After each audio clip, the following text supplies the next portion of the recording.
শ্রেষ্ঠ সম্পদ তোমাদের জন্য।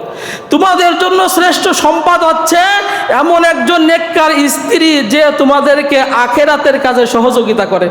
এরকম একজন স্ত্রী যদি আপনার ঘরে থাকে, আপনার জীবন ধন্য। আপনাকে অজুর পানি আগাই দিল, নামাজের জন্য আপনাকে প্রস্তুত করে দিল, যাই নামাজের মুসাল্লাটা আপনাকে বিছাই দিল, যাই নামাজটা বিছিয়ে দিল। নবীজি বলেন এমন একটা স্ত্রী তোমার জীবনের শ্রেষ্ঠ সম্পদ। এমন একটা স্ত্রী, এমন একটা সম্পদ তুমি অর্জন করো যে স্ত্রী তোমাকে আখিরাতের কাজে সহযোগিতা করে। এরপরে মুহাম্মদুর রাসূলুল্লাহ সাল্লাল্লাহু আলাইহি সাল্লাম বলেন, হাদিসটা বলে শেষ, যে আদ-দুনিয়া কুল্লুহা মাতা ওয়া খায়রু মাতা'id দুনিয়া আল মারাতুস সালিহা, যে দুনিয়া সব ভোগের বস্তু আর উত্তম ভোগের বস্তু হচ্ছে একজন দিনদার ইমানদার স্ত্রী।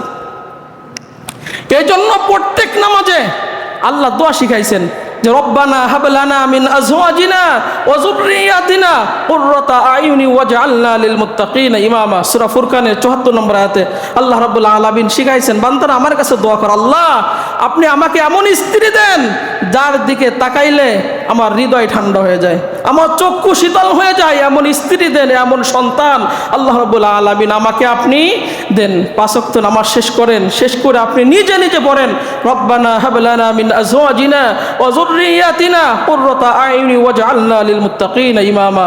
আল্লাহ আমার স্ত্রী এমন একজন দেন যার দিকে তাকালে আমার চক্ষু শীতল হয়ে যায়। এই